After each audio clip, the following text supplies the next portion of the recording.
Hey everybody, for the record, nobody asked to see my rig, but I thought I'd show it to you anyway. Let's check it out. So I thought I'd do this for a few reasons, one of which is that this is a record for myself as far as what my rig is right now.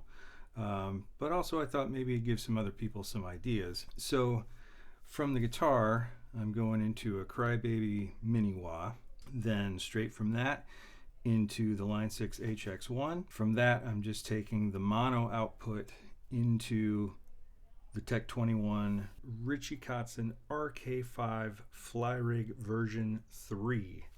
I've gone through all three iterations of both this Flyrig and the silver one, the FR5.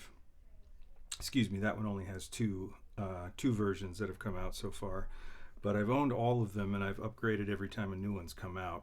I can't say enough good things about the Flyrigs. The original Flyrig was the first Tech 21 product I bought ever, and it was, to me, the best thing since sliced bread. It was exactly what I'd been looking for a long time. So for quite a while, I was just using a wah of one sort or another into one or the other of the Flyrigs, and then came across the HX1, which is kind of perfect for me in my situation. I do a lot of covers. I play in a lot of different situations. I don't necessarily need a big, expensive, crazy, complex digital board or a big board with a whole slew of pedals. I don't like to carry heavy stuff around. I don't like to carry a lot of stuff around. And I'm a big believer in the KISS principle. But this pedal allows you, it's kind of a pedal modeler, if you're not aware. There's plenty of demos of all this stuff out there. But if I just need a chorus for one tune, I just find the chorus, turn it on, and there we go. But I use this for a few different things, some different effects like chorus, and then also, I have my main delay just coming from the Flyrig. But if I want something like a slapback rockabilly delay, what I used to do is, I'd set my tap speed time or my tap tempo time really quick, and then I'd change the time physically with the knob, and that would do just fine. Took a few seconds, but wasn't a big deal. But here I can have one, a different delay or whatever all ready to go. Plus different overdrives. I can get something that's kind of in between my kind of clean setting with the Sans amp on the Flyrig and the OMG, which is pretty heavy. I pretty much just took my settings for the Flyrig from Richie Kotzen's settings out of the manual, and then just sort of tweaked them a little bit from there.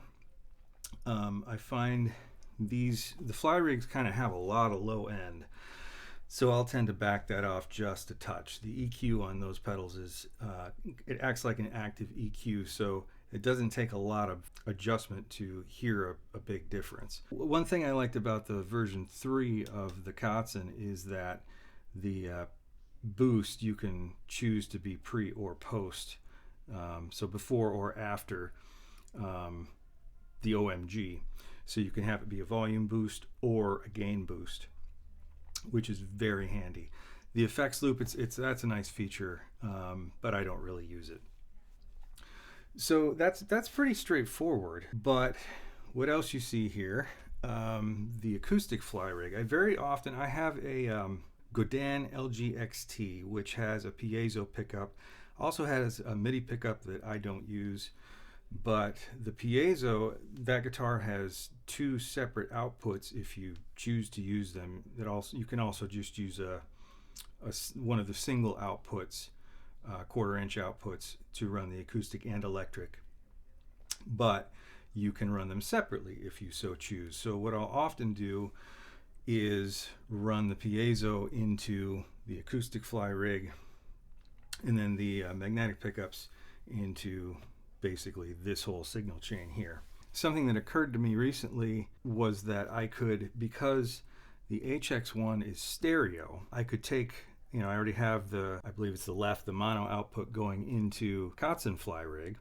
So I thought, well, I could take the other output and go into this, and then if I was without my piezo equipped electric guitar and I needed an acoustic part for something, I could use the acoustic simulator in here, mute this fly rig, and that'll have the output just coming out of this one.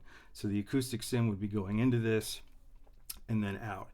I have a it's a Y cable, like an XLR combiner that I've never really used, but I could if I needed to take both the outputs from the fly rigs and just sum them into one mono output. But generally speaking, I have enough outputs that I can use just 2 separate XLR cables and 2 separate channels. When I got the HX1, prior to this I'd been using for a power supply a mini ISO brick, an MXR ISO brick mini, which was fine, great. But the HX1, if I'm using the right terminology, I believe it has too much current draw, and that power supply will not power the HX1 adequately.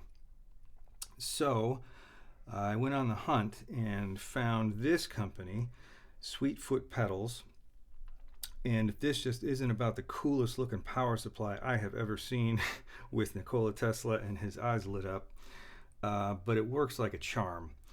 I guess Line 6 actually, they sort of endorsed these as an adequate power supply for their HX lineup. So this is powering, I'm using all the outputs. I chose this particular model specifically for this board and what I was going to have on it. So I've got 3 9-volt outputs, here, here, here, and then this guy just has some extra juice going to it to adequately power it. So this thing works great. Sweetfootpedals.com. If you're in the market for something like that, it's perfect. Then you'll see here, I can get this off here. So for a lot of my just little like bar gigs and little restaurant gigs, my wife and I have a duo, and we are called Redux. Maybe I'll post some videos of us at some point on my channel. But these are just a very simple modern wireless that uses Bluetooth.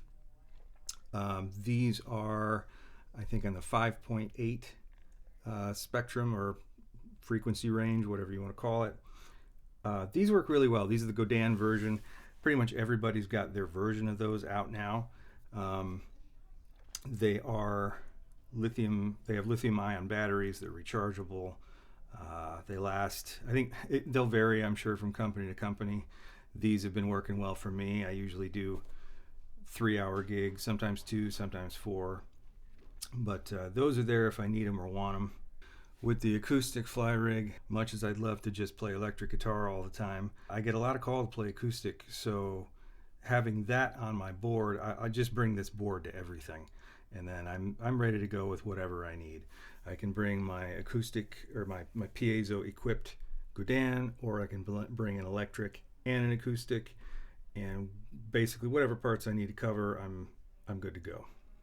It's small, it's light, very portable, doesn't take up a lot of room on a stage, doesn't break my back, and it's been very effective for me. A little bit more history here for those who are still watching and care. So the wah, I'll just go in order here. I've got a few different wahs. I've owned several different wahs over the years, of course, like anybody.